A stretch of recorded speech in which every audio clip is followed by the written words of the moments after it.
On est vraiment très heureux. On était venu avec Jean-Marc il y a 19 mois. C'était, pardonnez-moi, chère Valérie, un bazar pas possible. Difficile d'imaginer ce que ce local est devenu. C'est le local de l'association Kilian. C'est incroyable. Je me rappelle des gravats, des montagnes de gravats. Et puis, grâce à bien sûr, nos bénévoles, des enfants de bénévoles, des gens qui sont spontanément présentés à nous pour nous aider, des entreprises qui ont joué le jeu aussi. Et bien voilà, un local tout blanc, tout beau. Et puis, on est très heureux, mais évidemment, des mois et des mois, des samedis entiers, des week-ends, même la semaine. Enfin, ça a été incroyable. Une belle aventure. Alors, cette aventure, elle est symbolisée par ce magnifique arbre. On va s'approcher. L'idée, c'est que, en haut, voilà, toutes les personnes qui sont intervenues, donc on a même Estelio, Thiago, des enfants, hein, de bénévoles. Voilà, tous les gens qui ont mis, je dirais, l'arbre de vie de l'association Kilian. Alors, il y en a une bonne quarantaine, j'ai l'impression. Oui, largement. Largement, oui, tout à fait. Et puis les racines, les coups de pouce, on va dire, des entreprises, hein, voilà, diverses. Parce que l'idée, c'était de faire appel, pour que ça revienne le moins cher possible, à des dons d'entreprises et à la fois de matériaux et puis aussi de compétences. Eh bien sûr, oui, tout à fait. Donc, dans nos bénévoles, on a des gens compétents qui sont dans le bâtiment, on va dire. D'autres, on a vraiment fait appel aux gens qui pouvaient nous donner un coup de main et puis même d'autres personnes qui sont venues spontanément. Hein. Allez, on va en citer quelques-uns. On vient devant cet arbre, il est vraiment trop beau. Allez, alors, association Kilian, bien sûr. Alors, c'est vrai que la ville de Saint-Chamond, on n'aurait pas eu ce local sans la ville de Saint-Chamond, hein, évidemment. La réflexion a fait que le LECO appartienne à la mairie, mais vraiment, ils nous ont donné un gros coup de main, que ce soit pour les radiateurs, pour la chaudière, pour l'accessibilité. Oui, parce que ça paraît magnifique. On va visiter tout ça, mais le Roi Merlin, Védrine, toutes les peintures, les bricots du cœur, Fauché, voilà, JE Logistique. Enfin, moi, c'est beau, quoi. Conseil et audit. Donc, on a vraiment des entreprises de tous bords, on va dire. La Maison Réau Creux, évidemment, qu'on ne cite plus tellement, c'est un de nos partenaires vraiment fidèles. Pour remonter le moral des troupes, il y a rien de tel. Ah oui. Parce que vous avez travaillé dans le froid aussi, dans la chaleur. C'est clair, dans le froid, dans la chaleur, dans la poussière, dans la peinture, dans les gravats, voilà. Donc, on remercie vraiment toutes ces personnes c'est magnifique. Que dire d'autre? Moi, cet arbre, on rentre dans ce local et on se dit, on a des frissons. On a des frissons, oui, tout à fait. C'est une aventure humaine d'abord. On regarde les prénoms, on regarde le nom des entreprises et on se dit, on sait pourquoi on est là, en fait. Donc, c'est vraiment le symbole, cet arbre de tout ce qui a pu être fait ici. Oui, tout à fait. Allez, un petit tour de cette grande salle de réunion, salle de rencontre, salle de travail. Salle de travail et puis tout forcément aux normes aussi, parce qu'on a vraiment tenu à être très rigoureux sur toutes les normes. On peut recevoir du public, donc tout est fait dans les normes. Il n'y a pas de souci. Et à imaginer qu'ici, c'était plusieurs places et que les premiers coups de pioche, c'était compliqué quand même. Et puis, vous nous disiez que tout le mobilier, l'informatique, c'est de la récup, comme on dit. C'est de la récup, tout à fait. Comme dans beaucoup d'associations, hein, on fait un max, on récup, on répare. C'est comme ça, pour gagner toujours plus d'argent, et cet argent, bien sûr, pour les autres, évidemment. Évidemment, puisque l'objectif de l'association, c'est d'aider des associations ou des personnes en situation de handicap. Voilà, c'est notre moteur, on va dire. Allez, un petit panoramique. Alors, vous voyez un tableau avec... Oui, comme à l'école, hein, ce qu'il nous reste à faire ou ce qui va devoir être fait. Voilà, donc c'est un pense-bête, on va dire, un pense-bête géant. Et puis, vous voyez cette salle comme elle est chaleureuse, des bureaux aussi pour pouvoir travailler, bien sûr. Et puis dans le fond, on va le voir après, une belle cuisine. On va aller à la cuisine. Hein. Alors là aussi, c'est un endroit important. Vous avez eu, je crois, pas mal de soutien là. Oui, tout à fait. Donc la cuisine, vous voyez vraiment que ce soit le lave-vaisselle, et puis les meubles. Donc cuisine et confidence, on les remercie bien parce que c'est vraiment Ça nous a enlevé une belle épine du pied. Hein. En cuisine, c'est vraiment essentiel pour nous, parce qu'on peut faire pas mal de choses maintenant. Voilà, le rangement déjà. Et puis, on se projette dans plein de choses, quoi, c'est vrai que la crédence, c'est pareil, ça a été fait par des bénévoles, c'était compliqué. Mais on a une magnifique cuisine, hein, voilà, pour pouvoir faire pas des festivités, organiser des rencontres, pouvoir cuisiner aussi. Donc c'est ça, la salle de bain, la cuisine, c'est... Et tout est aux normes, en particulier pour l'accessibilité. Ah oui, oui, tout est voilà, c'est une obligation, hein, parce qu'on peut être amené, voilà, même la mairie nous a mis une accessibilité pour le fauteuil, pour les fauteuils, pour le vélo, bien évidemment, le OMA 1. Donc, voilà. Allez, on va aller visiter OMA 1 avec Jean-Marc pour découvrir ce formidable véhicule que vous avez imaginé. Je vous remercie encore vraiment pour votre gentillesse et votre fidélité aussi. Merci Valérie, Madame la Présidente. Merci Jean-Marc. Il y a 19 mois, lors de notre visite, Olivier, OMA, c'est le nom du vélo, c'était un projet. Oui, à cette époque-là, c'était même un morceau de papier de voir un dossier. Et puis, ça s'est formidablement concrétisé. Donc voilà, on est très fiers de ce produit, dont on espère qu'il a un bel avenir. Alors, on va rappeler un petit peu l'histoire de ce vélo. Vous aviez déjà un tricycle qui arrivait en fin de course, en bout de vie. Vous n'arriviez pas à trouver des pièces détachées. Entre autres, c'était le problème. C'était le problème, et puis n'ayant pas de pièces détachées et plus de société pour fabriquer ce type de produit avec le side qui se trouve à côté du pilote, je dirais, du conducteur du vélo, c'était compliqué, il fallait partir sur d'autres modèles et on voulait absolument faire perdurer ce type de produit où on trouve que l'avantage c'est de pouvoir maintenir un rapport affectif avec la personne handicapée qui est transportée, alors que si elle est devant ou si elle est derrière, on n'a pas le même contact et on peut pas se regarder. Là, c'est vrai que ça offre le confort de pouvoir discuter pendant les promenades. On peut dire que c'est vraiment un prototype parce qu'il n'y avait pas ce style de vélo en commerce, c'était introuvable. On trouve différents produits avec la personne transportée qui est soit à l'avant, soit à l'arrière, rarement sur le côté, ou quand c'est sur le côté, c'est souvent des plateformes sur lesquelles on installe le fauteuil roulant.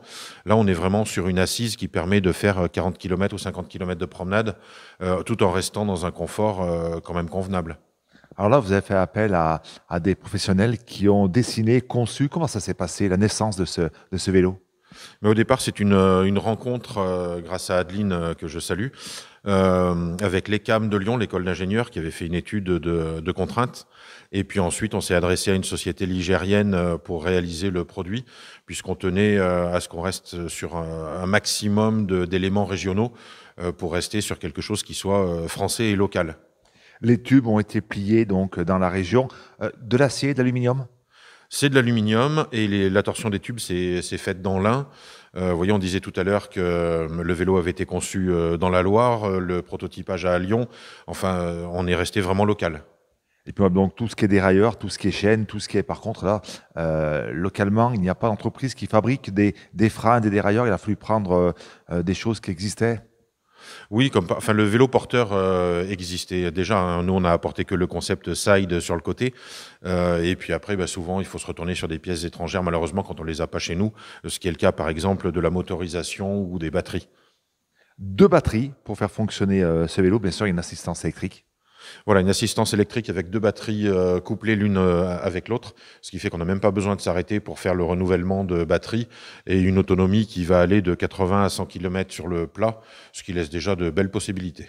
Alors c'est vrai, quand on voit ce vélo, on pourrait croire qu'il est très très lourd, mais pas tant que ça. Non, c'est à peu près 35 kilos. Personnellement, j'arrive à le monter tout seul dans un fourgon. Alors par contre, c'est vrai que sa contrainte aujourd'hui, c'est que quand il faut le transporter, on est obligé d'avoir un fourgon ou alors une remorque à l'arrière.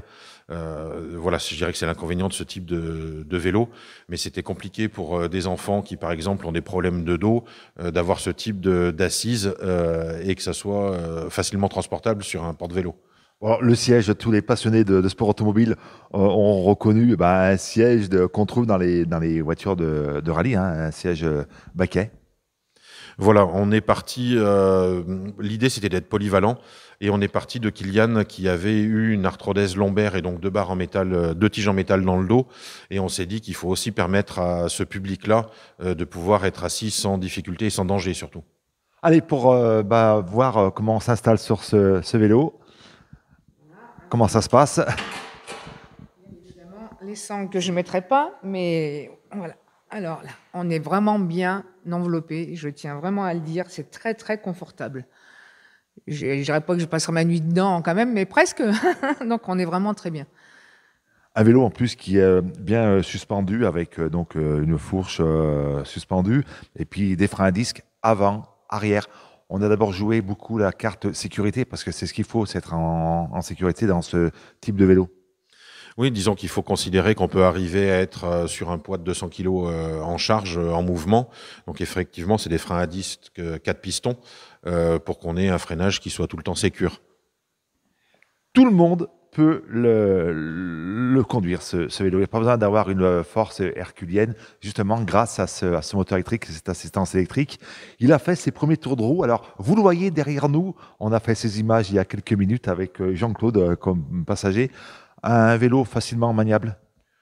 Oui, il est facile à manier. Alors pour l'instant, la difficulté avant qu'on puisse le faire essayer, c'est que nous, il faut qu'on obtienne une homologation. Donc pour l'instant, ça restera dans un milieu fermé, mais on ne désespère pas. On va essayer de trouver un industriel qui est intéressé par le produit et qui peut être amené à le développer à notre place, puisque nous, notre rôle va s'arrêter là. Voilà, donc le but, ça serait d'en faire une petite série pour des personnes handicapées ou des personnes âgées, puisqu'il va aussi bien pour des personnes handicapées que des personnes âgées, des personnes, dans tous les cas, à mobilité réduite. Voilà, ce qui était intéressant à partir du handicap, c'était la polyvalence. Et on trouvait que typiquement dans les EHPAD, c'était une occasion, je dirais, d'offrir des sensations à un public qui les a pas eues depuis longtemps. Et voilà, l'idée nous a plu de se dire, eh bien, tiens, des personnes âgées peuvent aussi bénéficier d'un apport qui vient de personnes handicapées. Première sortie officielle, c'est bientôt. Ben, ça s'approche puisqu'on va faire un espèce de tour de l'Europe du Nord au mois d'avril. Donc 11 jours pour traverser 11 pays, 11 capitales et promener des enfants ou des adultes handicapés et des personnes âgées dans chacune des capitales traversées. Voilà, vous allez pouvoir présenter le projet avec Jean-Claude d'ici quelques minutes. Le coût d'un vélo comme ça, c'est combien ? Forcément, c'est un produit qui est très très cher. On est aujourd'hui sur un coût de 12 000 € de réalisation. Donc c'est pas à la portée du grand public, on le comprend bien. Maintenant, il fallait faire une pièce unique. C'est surtout ce problème-là qui coûte cher. Et aujourd'hui, on se dit que c'est du ressort d'un industriel d'arriver à en sortir plusieurs exemplaires pour diminuer les coûts et le rendre plus abordable. En tous les cas, on va vous suivre avec ce vélo, donc à travers vos différentes manifestations. Et puis, on se retrouve d'ici quelques minutes avec Jean-Claude. Merci beaucoup, Olivier. Merci à vous. Dans les beaux locaux de l'association Kilian, on va continuer avec vous, Olivier, à évoquer les multiples initiatives que vous continuez à prendre. Peut-être la première, parce qu'elle est juste devant nous, des bonnes choses et un beau projet.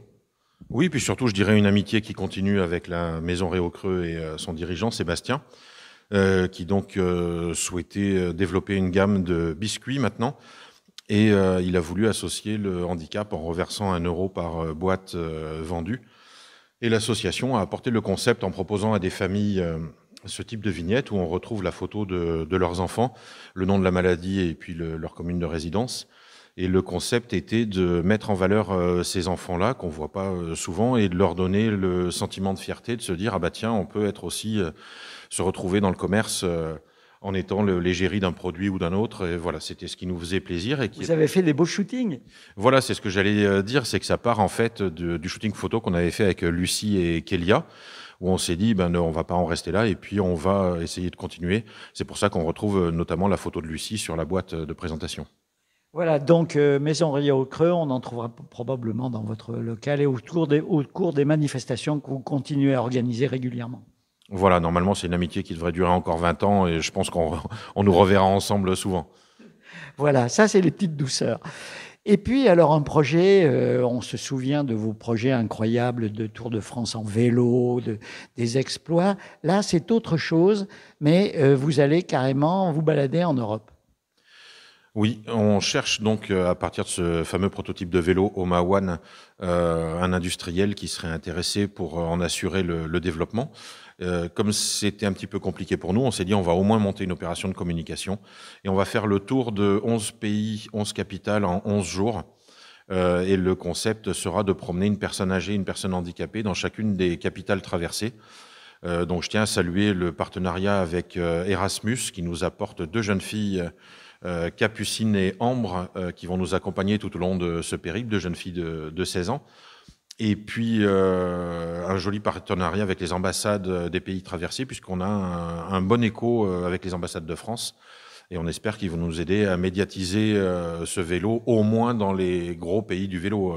Je pense notamment au Danemark, je pense aux Pays-Bas. Vous commencez d'ailleurs par Copenhague, je crois. Voilà, on va passer par Copenhague, on va faire un tour en Suède, me semble-t-il, pour ensuite les 3 pays baltes, les Pays-Bas, l'Allemagne, et puis voilà, je dois en oublier, mais il y a 11 pays, 11 capitales. Alors, on vous suivra, bien entendu, on vous embêtera, mais ça permettra chaque jour d'avoir un écho d'un de ces pays et puis peut-être de voir justement ce prototype OMA 1 transporter des gens. C'est assez émouvant quand même de se dire ça. Il va transporter des Européens. Oui, alors je trouve que le symbole de partage était joli dans cette aventure et c'est un petit peu pour ça qu'on l'a conçu. Et effectivement, d'aller rencontrer un public avec la barrière de la langue, hein, parce que le letton, je le parle très très mal. Vous n'êtes pas le seul. Et du coup, on se disait que la barrière de la langue, on avait un vecteur de contact. Et voilà, c'est le personnage central de cette aventure sera le vélo. Alors ça, c'est une aventure donc en avril. Et puis, vous avez créé avec l'association un outil qui va permettre d'aider des personnes en situation difficile à améliorer leur habitat. Oui, alors c'est une extension de nos activités qui va s'appeler Kylian Rénove. Et alors là, je suis admiratif puisque c'est une proposition qui émane de nos bénévoles. Elle n'émane pas du bureau de l'association. Donc Laure et Denis, qui se sont dit, maintenant qu'on a terminé ce chantier, est-ce qu'on ne pourrait pas apporter de l'aide ponctuelle à des personnes handicapées qui ont besoin de rénovation, d'extension, d'adaptation. Donc par contre, ce sera des chantiers maximum 3 jours. Si vous ne faites pas le travail des professionnels, on est bien d'accord, hein, c'est simplement permettre de passer à l'acte pour des gens peut-être qui hésiteraient à le faire. Voilà, exactement. Puis on veut surtout pas être concurrentiel avec les entreprises. Nous, on veut juste apporter une aide finale pour diminuer un petit peu le coût pour les personnes qui en ont besoin. Et puis c'est surtout qu'on on veut pas être en concurrence avec les entreprises. On veut surtout leur soutien pour nous céder du matériel dont elles n'ont plus besoin en fin de saison ou en déstockage, pour qu'on puisse le stocker nous en bas et en faire bénéficier des personnes dans le cadre de ces chantiers de rénovation. Voilà, écoutez, ça n'arrête pas. J'ai vu passer sur les réseaux une proposition de repas, un paella, je crois. Il faut s'inscrire pour. Ce sera pour le 11 mars, un poulet basquez qui nous est préparé par un traiteur. Et puis voilà, ce sera dans nos locaux au niveau de la distribution. Formidable. Merci Olivier. Courage, bravo. Merci Jean-Claude, merci Jean-Marc, et puis j'en profite pour saluer tous vos auditeurs, et puis merci de cette fidélité, puisque ça fait quand même maintenant plusieurs années que nous nous côtoyons également. Voilà. Et puis, on va terminer, Jean-Marc nous le mettra en insert, avec cet arbre qui est tellement émouvant et qui montre ce qu'est l'association autour de Kylian. Kylian va bien? Il a adoré faire du vélo? Alors Kylian aimerait bien l'essayer plus souvent, mais on n'a pas eu bien l'occasion avec l'hiver. Par contre, oui, il l'a déjà vu et il est très réactif lorsqu'il est placé devant. Ouais. Merci. Merci à Jean-Marc pour la réalisation technique. Merci à Valérie pour l'accueil.